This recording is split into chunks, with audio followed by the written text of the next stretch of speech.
কিনা বলেন জুমার নামাজটা পড়ার পরই ফরজ পড়া খালি মানুষ দৌড়ে, কিন্তু ওই যে পরে 4 রাকাত বাদাল জুমা রয়েছে, 2 রাকাত ওয়াক্তে সুন্নত রয়েছে, আখির জোর 4 রাকাত না ওই পড়লা। তারপর হুজুর অধ্যক্ষ আহমেদ জলিল সাহেব উনি বলছেন, ওনার কিতাবের মধ্যে নূর নবী কিতাবের মধ্যে লেখছেন যে তোমার এই ফরজ নামাজের পর 4 রাকাত বাদাল জুমা পড়া, 2 রাকাত ওয়াক্তে সুন্নত পড়া, আবার 2 রাকাত নফল নামাজও পড়া, তারপর তুমি জুম্মার মসজিদে বাইর হইও। তোমার জীবনে এই জুম্মার নামাজও জীবনের শেষ জুম্বা হইতে পারে, ঠিক কিনা বলেন? প্যারে হাজিরিন, কোনো কিতাবের মধ্যে এমন কোনোভাবে লেখা নাই, কোনো গাউস কুতুব রাফির নবী আশেকা লেখা নাই যে ফরজ পড়া শুধু আল্লাহর দরবার ব্যস্ত যাইতে পারবা। লেখা আছে আল্লাহ পবিত্র কুরআন পাকের মধ্যে বলছে, ইন্নাস সালাতা তানহা আনিল ফাহশাই ওয়াল মুনকার। এই কথার অর্থ হইল নামাজে নিশ্চয় সমস্ত খারাপি কাজ থেকে বাঁচায় রাখে, ঠিক কিনা বলেন? এখন দেখা যায় কিছু মানুষে নামাজ পড়ে আবার মিছা কথা কয়, নামাজ পড়ে আবার সুদও খায়, নামাজ পড়ে আবার ঘুষও খায়, ঠিক কিনা বলেন? সুদ ঘুষ খাওয়া যেরম হারাম, দেওয়া হেরুম হারাম। বার আমার নামাজও পড়ে আবার হারামি কাজও করে, নামাজও পড়ে আবার পরে আর গীবত গায়, ঠিক কিনা বলেন? এখন আমার আল্লাহ জানে এই জামানার মানুষে এইরকম করব, এই জন্য আল্লাহ পবিত্র কোরআনের এই আয়াতের পিছন দিয়ে আবার লাগাইয়া দিছে, ওয়ালা জিকিরুল্লাহিল আকবার। ও আমার বান্দারা, তোমরা ফরজ নামাজ পড়ছো, তোমাদের নামাজ সঠিক হই নাই, এই জন্য নামাজের মধ্যে মন ছিল এদিক, মন ছিল সেদিক, ঠিক কিনা বলেন? মন যায় ব্যবসার যায়, গাড়ির যায়, বাড়ির যায়, নারীর যায়, এদিকে যায় সেদিকে, নামাজ সঠিক হয় না। এই জন্য তোমাদের নামাজের পরে আবার গিয়ে পরের ক্ষেত্রে লাইলো কাটো, আবার পরের গিবত গাও, ঘুষও খাও, সুদও খাও, মিশা কত খাও। যখন তোমরা এইগুলি করো, এইগুলি ভুলভ্রান্তিগুলি কাটায় নিমু আমি আল্লাহ নিজে। এই জন্য কোরআনের মধ্যে আল্লাহ বলছেন, ওয়ালা জিকিরুল্লাহিল আকবার। তোমরা ফরজ নামাজের পর, গভীর মনোযোগ, ফরজ নামাজের পর আবার পুনরায় নফল ইবাদতের মধ্যে গণ্য হয়ে যাও। আমরা যে আজকে মাওলানা করিম সাহেবের হুজুরের বাড়িতে আইছি, এই বাড়ির মালিক একদিন ছিল যিনির উপাস শরীফ আমরা করতে আসছি, হজরতে হুজুর আব্বাস আলী কাদরি সাহেব, ঠিক কিনা বলেন? আজকে উনি নাই, ওনার নাতি হইয়া মাওলানা আব্দুল করিম সাহেব, উনি এই ব্যস্তের বাগান মেলা বসাইছেন, ঠিক কিনা বলেন? বাগান মেলা বসাইছেন। এই বাগানের মধ্যে কত আশাকান জাকেরান ভক্তবৃন্দরা আজকে আসবে নফল ইবাদতের জন্য। আল্লাহ রাব্বুল আলামিন তাই বলেছেন যে এই নফল ইবাদতের উসিলা করে তুমি যে ফরজ পড়ছ, তোমার এই ফরজের ভুলভ্রান্তিগুলি, কান্দি মুড়িগুলি কাইডা সুন্দর শৈশবে একটা ফজর জোহর আসর মাগরিব বায়াসা নামাজ ফরজ আমি সুন্দর কইরা তৈয়ার কইরা নেই, বলেন সুবহানাল্লাহ। তাইলে ফরজের পরে নফল ফরন লাগবো কিনা বলেন? হ্যাঁ, সুন্নত তো লাগবে, সুন্নতে মক্কা বা না পড়লে গুণ হইব, আর জায়দা পড়লে সব হইব, না পড়লে পাপ নাই। আর নফলও কী করণ লাগে? পড়তে হইব, কেন? আল্লাহর দরবারও এই ফরজটা সুন্দর করে পৌঁছানোর জন্য, সহি সুন্দর ফরজ হওয়ার জন্য। আর হুদা ফরজ পড়লেন, নফল বাদ দিলেন, তারপরে এই ফরজ সহি শুদ্ধ হইল না, এই নফলের মধ্যে, এই ফরজের মধ্যে বেজাল আছে, গোজাল আছে, এটা আল্লাহর দরবারও যাইতো না। এই জন্য আল্লাহ কোরআনের মধ্যে বইলা দিয়েছেন এই কথা, ইন্নাস সালাতা তানহা আনিল ফাহশাই ওয়াল মুনকার ওয়ালা জিকিরুল্লাহিল আকবার। ফরজের পর তোমরা আবার নফলের মধ্যে গণ্য হয়ে যাও। নফলের মধ্যে কি? আপনার গয় গৃহস্থী, ব্যবসা বাণিজ্য এবং নফল নামাজ, কোরআন তেলাওয়াত, যাবতীয় মা বাবার খেজমত, পীর উস্তাদের খেজমত, ফির অলির দরবারে যাওয়া, অলির দরবারের মধ্যে গিয়ে মহাব্বতের সহিত বসে থাওয়া। কবি বলেছেন, এক জামানা সহবতে বা আউলিয়া বেতর আজ সদ সালে তাতে বেরিয়া। ও দুনিয়ার মানুষ, তোমরা যদি কোনো অলির দরবারের মধ্যে মুহূর্ত সময় বৈশা থাকো, মানুষ তো দরবার গায়ে দিয়ে সেদিকে ঘোরাঘুরি করে, ওই মেলায় গিয়া কিনাকাটি করে, মনে আছে অনেকে আছে না? আর অনেকে আমি শিখে দেই, অলির দরবারের মধ্যে গিয়া যদি গভীর মনোযোগে আপনার নত হইয়া বৈশা থাকেন, কোনো কিছু পড়লেন না, বুঝলেন না, শুধু খালি অলির দরবারে গিয়া বৈশা রয়েছেন, এই যে ধ্যান করছেন যে আমি একটা অলির দরবার আইছি, এই ধ্যানের কারণে আল্লাহ শত শত বছরের নফল ইবাদতের সওয়াব আপনার প্রতি মিনিটে মিনিটে আপনার আমল নামার মধ্যে উঠে দিতে আছেন, বলেন সুবহানাল্লাহ। এই জন্য কবি ফার্সি কবি শেখ সাদি রহমতুল্লাহ আলাইহি বলেছেন, এক জামানা সহবতে বা আউলিয়া বেতর আজ সদ সালে তাতে বেরিয়া। ও দুনিয়ার মানুষ, তোমরা অলির দরবার গিয়া অলির দেনে খেলে বসিয়া থাকো, আপনার এক দেনে নামাজও পড়তে হইবে। আপনার মুর্শিদ কেবলাকে স্বয়ং হাজির নাজির জানিয়া যে আমরা আল্লাহ এই বেশে কোনোদিন আল্লাহরে দেখেন নাই, না দেখছেন, নবীজিরে দেখেন নাই, নিজের বরফের আব্দুল কাদের জিলানীরে দেখেন নাই। তাই মুর্শিদের মুর্শিদ হাইয়া আপনার তৌহিদের মুর্শিদ আমার দয়াল নবীজি একে হাজির নাজির যাই না, আমার আল্লাহর স্বয়ং নিজের দুইটা কুদরতি পায়ের মধ্যে সেজদা করবেন। দেনে যুগে থাকবো সেই কারণে খানে কাবার সামনের দরজা, যে আমার আল্লাহ এই দরজার সামনে পাও ঝুলে বৈশা রয়েছেন, এই পায়ের মধ্যে আমি কুদরতি পায়ে সেজদা করছি। কিন্তু আল্লাহরে দেখেন না। এখন নজর কার আনবেন? যারা মাওলানা কবি করিম শাহ হুজুরের মুরিদ, ওনার চেহারা মুবারক, এই জন্য মুরিদ করাই বলা কয় তুমি আমার চেহারার দিকে তাকায় তো, ঠিক কিনা বলেন, কয় না? এই জন্য ওই হুবির চেহারার দিকে চেহারা নজর করে সেজদা করবেন, যে এই সুরত আমার স্বয়ং আল্লাহ রাব্বুল আলামিন, আমি আল্লাহর কুদরতি ভাও সেজদা একমাত্র কারই করণ যাইব, আল্লাহরে করণ যাইব। এটাকে বলা হয় মোরাকাবার নামাজ। এই মোরাকাবার নামাজ যদি পড়েন তাহলে আপনার নামাজ আল্লাহর দরবারও কবুল হইবে। আর মোরাকাবার নামাজ সারা নামাজে দিক সেদিক মন গেছে, সারা জীবন নামাজ চললে নামাজে কোনো কাজে আসবে না। পড়েন, আরে বাপস কি মন ফিরবিনে নবীরে পাওয়া যায়। পড়েন, আরে বাপস কি মন ফিরবিনে নবীরে পাওয়া যায়। ওরে ফিরের বাক্য কর লক্ষ্য বেদ বুঝে নাও ইশারায়, ঠিক কিনা বলেন? ফিরের বাক্য কর লক্ষ্য বেদ বুঝে নাও ইশারায়। বাপস কি মন ফিরবিনে নবীরে পাওয়া যায়। বাপস কি মন ফিরবিনে নবীরে পাওয়া যায়। ফিরের পদে আশ্রয় গনিলে বিনামূল্যে বিকাইলে, আল্লাহ রাসূল দুজন মিলে অকুল প্রাণে যে জন চায়। আল্লাহ রাসূল দুজন মিলে অকুল প্রাণে যে জন চায়। বাপস কি মন ফিরবিনে নবীরে পাওয়া যায়। বাপস কি মন ফিরবিনে নবীরে পাওয়া যায়। নিজের মুর্শিদ নিজের পীর যদি খুশি হয়, আপনি জানবেন আল্লাহ রাসূল আপনার উপর খুশি হইয়া গেছে। জোরে বলেন সুবহানাল্লাহ। প্যারে হাজিরিন, তাই নিজের মুর্শিদকে আগে খুশি করবেন। যখন খুশি করবেন তখন নিজের আপনি নবীজি খুশি, এবং স্বয়ং আল্লাহ রাব্বুল আলামিন নিজে স্বয়ং খুশি হইয়া গেলেন। প্যারে হাজিরিন, আমরা নবীজির উম্মত, নবীজির উম্মত। আমরা নবীজি আমাদের 5 ওয়াক্ত নামাজ পড়ছে, আমাদের পীরেরা পড়ছে না? তাই নামাজ পড়ছে, নামাজ পড়বেন, রোজা রাখছে, রোজা রাখবেন, যাবতীয় শরীয়তি পালন কইরা তারপর এলমে মারফতের দিকে আসবেন। শরীয়তের আয়াত হয়েছে, পবিত্র শরীয়তের আয়াত হয়েছে মাত্র 500। কয়শত? 500।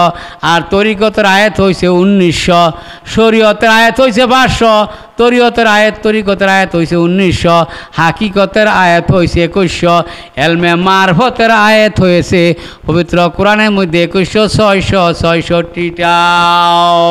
প্যারে হাজির, তাইলে কোনটা বড়? এলমে মারফত তো বড়, কিন্তু শরীয়ত দিয়া তামাম জাহান দুনিয়া গড়া। এই জন্য তামাম জাহান দুনিয়া গড়া এই শরীয়ত মানতে পেরে এটা অস্বীকার করা যাইতো না। এই জন্য গানে বলছে যে অস্বীকার তো যায় না করা, তামাম জাহান তোমার গড়া। অস্বীকার তো যায় না করা, তামাম জাহান তোমার গড়া। তোমারি খাই তোমারি পরি, তোমারি গুণগান করি, ঠিক কিনা বলেন? আল্লাহর তামাম জাহান করা শরীয়ত মারফত দিয়া করা। ভাইয়ের আমার সঠিক প্রত্যেকটাই মানতে হইবে। একদল হুজুর আছে আমাদের মতন, শুধু শরীয়ত মানে, হাকিকত মানে না, মাজারের কাছে যায় না, অলি মানে না, পীর মানে না, দাঁড়ায় মিল্লাত ক্যাম করে না, জানাজার পরে দোয়া করে না। আসেন এরম মানুষ, এরা তো নবীর উম্মতই নাকি? উম্মত তো নবীর উম্মত তো আসিল এজিদ। তা এজিদানি মুসলমান আছে না? হারা হইল কি এজিদানি মুসলমান। আর এজিদানি মুসলমান জান্নাতে যাইব না? ইমাম হাসানি হোসেন মুসলমান জান্নাতে যাইবে বলেন? ইমাম হাসানি হুসানি মুসলমান যারা, তারাই জান্নাতের মধ্যে যাইবে। এই জন্য আমার দয়াল নবীজি বলেছেন, যারা আমার নাফিল লাগতো না। যারা নাকি আমার ইমাম হাসান হোসেনকে মোহাব্বতের সহিত ভালোবাসবে তারা নিশ্চয় জান্নাতের মধ্যে যাইতে পারবেন। প্যারে হাজিরিন, যেই আমি 5 ওয়াক্ত নামাজের কথা বলছিলাম, 5 ওয়াক্ত নামাজের কথা বলি নাই, 5 ওয়াক্ত নামাজের কথা বলছি, এক এক দিক দিয়ে এক একটা নামাজের নফল হিসাবে আমাদের মধ্যে হইল এইটা ফরজ করছে। এই ফরজ আল্লাহর হুকুম অবশ্যই পালন করবেন। রোজা নামাজ ফরজ, যার যার হইল গরজ। বার আমার কবরে যখন লাশ দেয় কি পরে বিসমিল্লাহি আলা মিল্লাতি রাসূলিল্লাহ, কার মাধ্যমে লাশটা থইছে কবরের মধ্যে? কার মাধ্যমে লাশ থইছে বলেন? আমার নবীজির মাধ্যমে। কবরের মধ্যে কোনো দিন আপনার নামাজের কথা জীবনে যদি না পড়েন তো কবর নামাজের কথা কবরও জিগাইতো না, রোজার কথা জিগাইতো না, হজের কথা জিগাইতো না, জাকাতের কথা জিগাইতো না, কোরআন তোলার কথা জিগাইতো না, জিকির কথা জিগাইতো না। একটা কথা জিগাইব, ইমান। তাহলে ইমান আগে, তারপর হচ্ছে নামাজ, ঠিক কিনা বলেন? তাহলে ইমান কি? আমার নবীজি, ঠিক কিনা বলেন? নবীজি হইছে ইমানদারের ইমান, নবীজি কোরআনের ওই জাহান, নূর দিয়া বানাইলেন পাক সুবহান। নবীজি আল্লাহ আল্লাহ আল্লাহ লা ইলাহা, মহব্বতে সবাই জোরে জোরে আমার আল্লাহ আল্লাহ আল্লাহ লা ইলাহা। দেখো রে মমিন কোরআন খুলে মোর নবীজির শান, নবীজি সারা রোজ হাসরে নাই কারো পরিতান। নবীজি আল্লাহ আল্লাহ আল্লাহ লা ইলাহা ইল্লাহ, আমার আল্লাহ আল্লাহ আল্লাহ লা ইলাহা। নবী গয়াসিন তোহা তোমারই নাম কোরআনে প্রমাণ। ইয়াসিন তোহা নবীর এক নাম, এটা কোরআনের মধ্যে প্রমাণ। তোমার আশেক যারা এই জগতে নবী তারাই লাভবান। নবী যে আল্লাহ আল্লাহ আল্লাহ লা ইলাহা ইল্লাহ, আমার আল্লাহ আল্লাহ আল্লাহ লা ইলাহা। পরে আলহামদুলিল্লাহ। প্যারে হাজিরিন আমার ভাইয়ার আমার, তাই সব সময় আল্লাহর শান বেশি বেশি, যারা যে স্বয়ং আল্লাহ নিজে গাইছেন নবীর শান, আপনারা আমরা নিজেও গাউন লাগো। প্যারে হাজিরিন, হাসরের ময়দানে একজনকেই আপনার পিতা সমতুল্য হিসাবে বয়স দিয়া হাসরের ময়দানের মধ্যে আল্লাহ দাঁড়া করাইবেন। আর সমস্ত লোক ইমাম হাসান হোসেনের যেই বয়সের মধ্যে জহরে কহরে মরছেন, হাসান হোসেন কেমন মরছেন?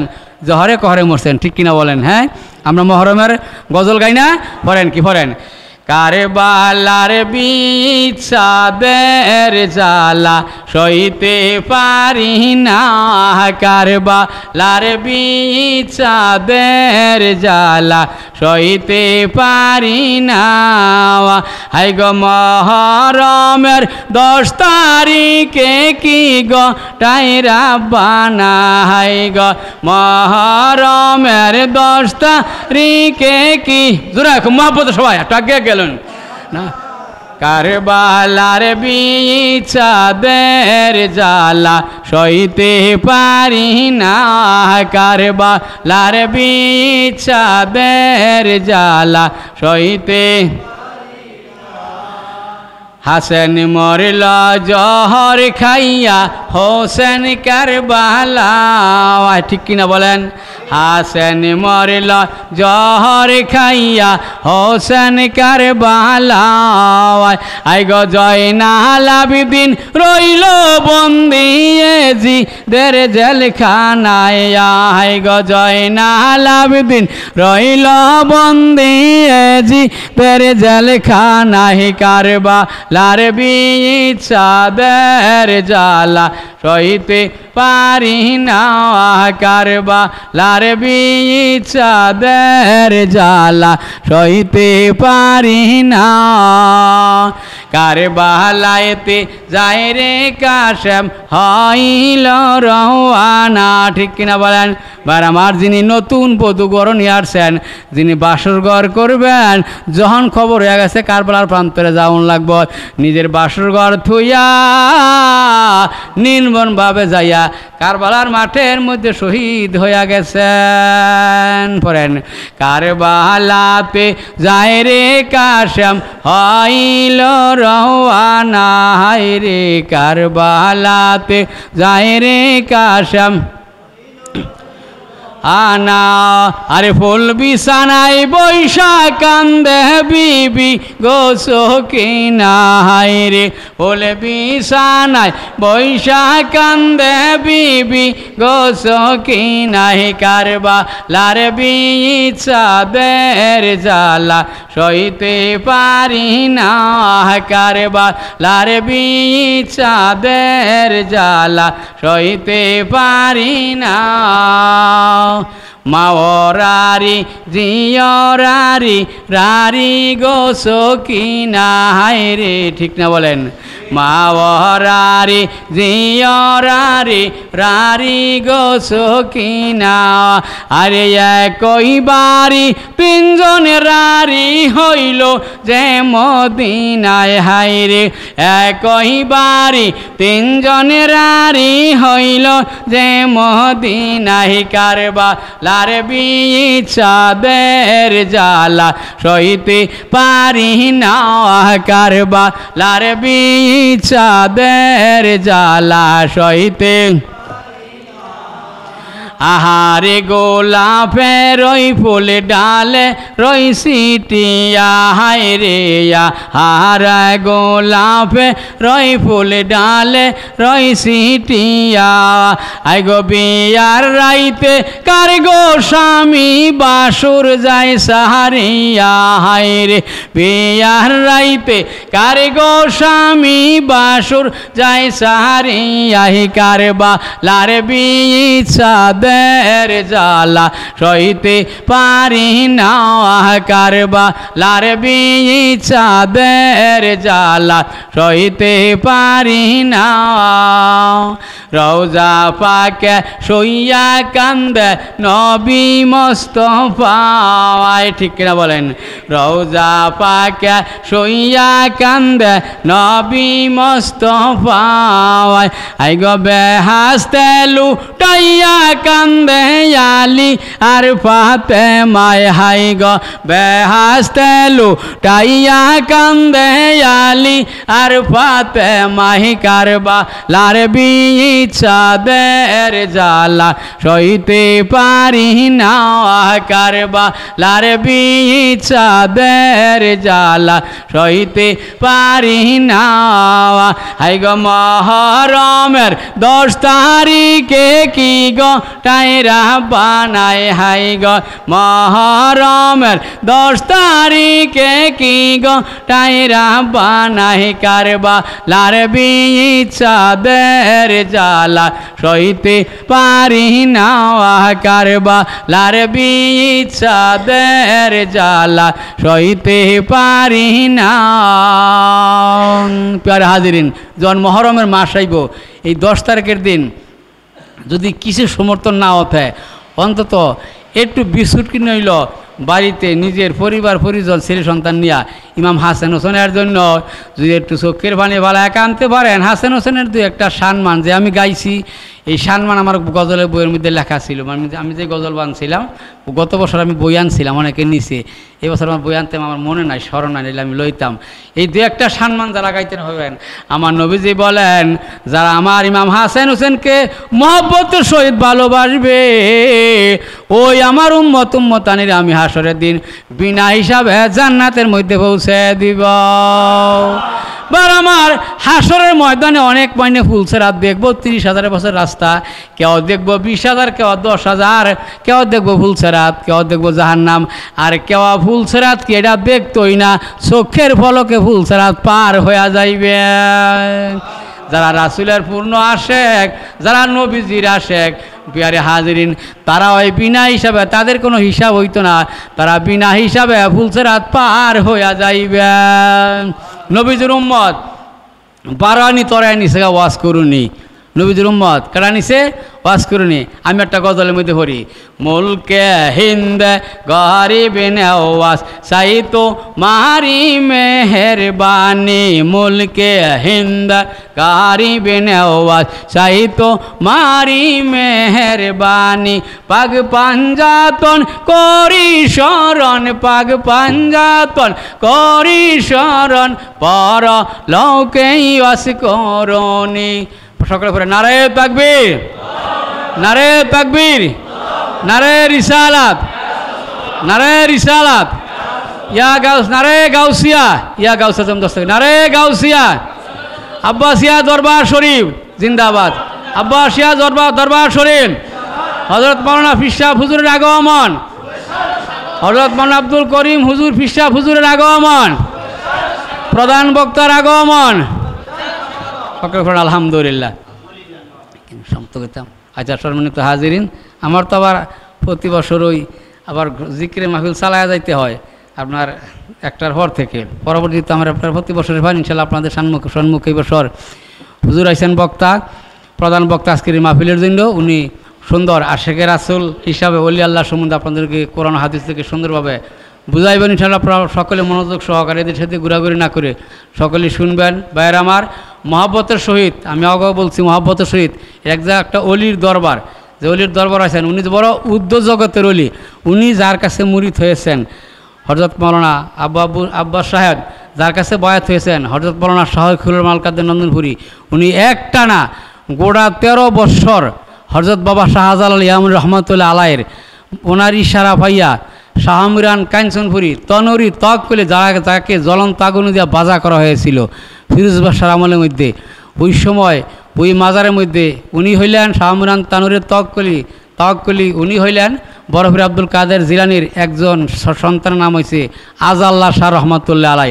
ওই আজাল্লাহ শাহ রহমতুল্লাহ আলাইয়ের 3 জন সন্তান, এই 3 জনের মধ্যে একজন হইল শাহমিরান কাঞ্চনপুরি, যিনাকে জ্বলন্ত আগুন দিয়া বাজা করার পর উনি আগুনের ভিতরে তুন্দুলের আগুনের ভিতরে বৈশা তিনি এই যে তসবি ছিলেন, ইয়া গাউসে আজম বমানে বেসের উসামা মাদাদে কেবলায়ে দি মাদাদে কাবা ইমা মাদাদে।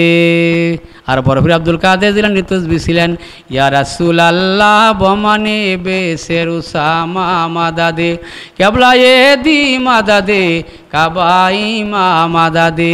আপনার আমার মতন বক্তর তসবি হইল, ইয়া মুর্শিদ বমানে বেসের উসামা মাদাদে কেবলায়ে দি মাদাদে কাবা ইমা মাদাদে। প্রিয় হাজিরিন, এই তসবি বিপদে পড়লে আমল করে দেন, ফল পান কিনা, আমি নিজে স্বয়ং ফল পাইছি ভাইয়ার আমার। তাই সে শাহখুল নন্দনপুরি একটানা এই শাহমিরান কাঞ্চনপুরীর মাজারের মধ্যে 13 বছর গোলামি করার পর, আর আমরা পারি না 2 দিন 4 দিন ফিরের দরবারও গোলামি করতাম, ঠিক কিনা বলেন। তারপর এইখান থেকে এই বাবা শাহজালাল ইয়ামুর রহমতুল্লাহ আলাই আবার উনি নজরিয়া দেখাইছে, এই বাংলার জমিরে শাহখুল, তুমি যদি বায়াত করতে চাও, তুমি যদি বাগান বসাইতে চাও, ওই যে আমি গজলের মধ্যে পড়ি, আরে বাগান বসাইছে রে খলিল বাগান বসাইছে, বর্তমানে আব্দুল করিম তালকিন দিতা সে, ঠিক কিনা বলেন। ওনার পিতা তালকিন দিয়া গেছেন, দাদা তালকিন দিয়া গেছেন। এই বাগানের মালিক যিনি আব্দুল কাদের নাম জিলানি, ঠিক কিনা বলেন। আরে মুরিদেরও যাবিন তিনি প্রমাণে রইয়াছে, বর্তমানে আব্দুল করিম তালকিন দিতাছে। প্রিয় হাজিরিন, বাবা শাহজালাল ইয়ামুর রহমতুল্লাহ আলাইহি উনি বলতেছেন যে হে শাহখুল, তুমি যদি মুরিদ করতে চাও, বাগান বসাইতে চাও, তাহলে রুহানি মুর্শিদ দিয়া হইতো না, তোমার জাহেরি পীর ধরতে হইবে। জাহেরি পীরের জন্য আমি কোথায় যাইব? তারপর কয় জাহেরি পীরের জন্য যাইতে হইবে তোমার পীর তোমার যেথায় পছন্দ লাগে, তুমি বাগদাদ শরীফের মধ্যে যাও। আমি বাগদাদ কীভাবে যাইব? ওই সময় কোনো ফোন টেলিফোন কোনো ছিল না, আজকাল থেকে বহু বছর আগের কথা, প্রায় 150 বছরের আগের, 200 বছর আগের কথা। তখন উনি কয় তুমি শাহমিরান কাঞ্চনপুরীর মাজারের মধ্যে আসার নামাজ পড়া, তোমার লগে আরও 3 জন সহচর ছিল, তুমি এই জায়গার মধ্যে তসবি জপতে থাকবা, ইয়া গাউসে আজম বাবা নেবে এই তসবি, দেখবা তোমার স্বয়ং নিজে দেখাইবে। তখন কাঞ্চনপুর মাজার শরীফে যে গেছেন, একটা পুষ্করিণী আছে উত্তর পাশে, এই পুষ্করিণীতে একটা সোনার থালা বাহির হয়েছে, তার উপরে মোটুক একটা সাপ ছিল। এই সাপটায় যখন ফুসফুস করতেছিল শাহখুলের সাথে ছিল আরও 2 জন, তারা ভয় করে শাহখুল খলিল কয় বই করে না তোমরা জব হইয়া গাউসে আজম বমানে বেসেরু সামা মাদাদে তুজবি জবার সাথে সাথে সাপটা থালা সাইরা দেওয়া গেছে। তারপরে থালার মধ্যে উর্দু ফার্সি দেওয়া সুন্দর করে লেখা ছিল কিভাবে বাংলার জমিন থেকে আপনার একবার গাউসে পাক দরবার আব্দুল কাদের জিলানীর দরবারের মধ্যে যাইবে, সুন্দরভাবে লেখা ছিল। এইভাবে লেখা দেখা উনি দরবারের মধ্যে গিয়ে আবার 13 বছর একটানা গোলামি করছে। এই 13-26 বছর গোলামি করার পর ওইখানে শাহ খলিল মুরিদ হয়েছে। ওনার পীরের নাম ছিল শাহ আয়দর হালি রহমাতুল্লাহ আলাই। সাজা শরীরের মধ্যে লেখা আছে ভাইয়ের আমার। তারপর বরফের গাউসে পাক আব্দুল কাদের জিলানীর গদ্দি লইয়া কদম রসুল, যেই কদম রসুল অর্থাৎ নবীজির কদম, যেই গানের মধ্যে যেই পাথরের মধ্যে নবীজি বৈশা অজু করছেন, 1 ইঞ্চি প্রায় খোঁজ হয়ে গেছে এই পাথরটা। এই 2টা তাবরুকলা নন্দনপুর দরবারের মধ্যে আসিয়া গোড়া বাংলার জমিনের মধ্যে আপনার ভারতের জমিনের মধ্যে আফগানিস্তান পাকিস্তানের বিভিন্ন জায়গার মধ্যে ওনার মুরিদ ছিলেন। সেই ওনার মুরিদ হইলেন মাওলানা করিম হুজুর সাহেবের দাদা। আজকাল যার মাহফিলের মধ্যে আমরা আছি হযরত মাওলানা মরহুম আব্দুল আব্বাস সাহেব আল কাদরি সাহেব, ওনার দরবারের মধ্যে আমরা আইছি। তাহলে এই দরবারের মধ্যে মনোযোগ সহকারে যদি বসে থাকেন তাইলে কবি কি বলছেন, এক জামানা সহবতে বা আউলিয়া বেতর আজ সদসালিতা তেবেরিয়া। ও দুনিয়ার মানুষ, তোমরা অলির দরবারের মধ্যে গিয়া যদি মহাব্বতের সহিত খালি শুধু বৈশা থাকো, দেন যুগে দেন খেলে, তাহলে তোমাদের আমল নামায় সেকেন্ডে শত শত বছরের আপাতত তোমাদের আমল নামায় লেখা হইয়া যাইবে। সম্মানিত হাজিরিন, যাক আমাদের হুজুরকে বসায় রেখে আর কথা বলাটা আমার স্বভাব হয় না। তারপর আপনাদের মানুষ অনেক সময় ছুটাছুটি আলোমেলো করে, দরবারের মধ্যে গিয়ে আলোমেলো করে না, ওই আলোমেলো না করে মহব্বতের সহিত হুজুর বয়ান করুন। আপনার আমাদের সব ইনশাল্লাহ শুনবেন। সময় মতন হইলে পিসা হুজুর যেই সময় যা লাগে উনি ওই সময় মতন হইলে আপনাদেরকে ওই খবর দিবেন, ওনার অনুযায়ী কাজ করবেন, দেখবেন দরবার অবশ্যই উজ্জ্বলা হইবে। আল্লাহ রাব্বুল আমিন এই দরবার হইল আমাদের কাদের তরিকার একটা স্টেশন। ঠিক কিনা বলেন? হ্যাঁ, একটা স্টেশন ছাড়া গিয়ে রেলগাড়ির মধ্যে উঠতে পারবেন? কোনো দিনে পারতেন না। এই জন্য আবার গজলের মধ্যে আইসে বাসান মনরে লাইন বিনে চলে না রেলগাড়ি, আরে গাউসে পাকের প্রেমের গাড়ি উঠো রে তাড়াতাড়ি, লাইন বিনে চলে না রেলগাড়ি। ওই যে মুদের গাউসদন লাইন কইরাছে নিরপন, চলছে কত মহাজন, ওই মুরিদানেরা, চলছে কত মহাজন টিকেট দেয় নন্দনপুরে, লাইন বিনে চলে না রেলগাড়ি। আরে চলছে কত মহাজন টিকেট দেয় সোহাগপুরে, লাইন বিনে চলে না রেলগাড়ি। ওই লাইনেতে যাবি যদি চেষ্টা করো নিরবধি, 6 জন তোমার পিছে বাদি সদাই টিকেট হয় চুরি, লাইন বিনে চলে না রেলগাড়ি। ওই লাইনেরও গাটে যিনি বাংলারও সুলতান তিনি, একটা পর্দায় নাই যদি বিচার করে পিছন দিয়া যদি উজির না যেটা বা সাপোর্ট পর্দা না যদি সাপোর্ট না দেয় তাইলে এই যে পর্দা নেই ঠিক তাই না, ঠিক কিনা বলেন? গার্ড না দিলে তাহলে গার্ডও লাগে, তাহলে আমগো গার্ড কেডা? ওই লাইনেরও গাটি যিনি বাংলারও সুলতান তিনি, আর রূপে গুণে মনমোহনী ঘোষণাই কাঞ্চনপুরে, লাইন বিনে চলে না রেলগাড়ি। প্রেমের একখান টিকেট করি, যারা মুরিদ হইছেন তারাই টিকেট করছেন, প্রেমের একখান টিকেট করি চলো গিয়া হাওয়ায় গাড়ি, চইলা যাইবা তাড়াতাড়ি বিপদ আপদ সব সারি, লাইন বিনে চলে না রেলগাড়ি। আলাউদ্দিন দিন ভিখারি বাঙ্গাসুরা আমার গাড়ি, এই ভক্তরা দিন ভিখারি বাঙ্গাসুরা সবার গাড়ি, দয়া কইরা নন্দনপুরি দেয়নি টিকেট দান করি, লাইন বিনে চলে না রেলগাড়ি। দয়া কইরা সোহাগপুরি দেয়নি টিকেট দান করে, লাইন ছাড়া চলে না রেলগাড়ি। আলহামদুলিল্লাহ পড়েন সকলে।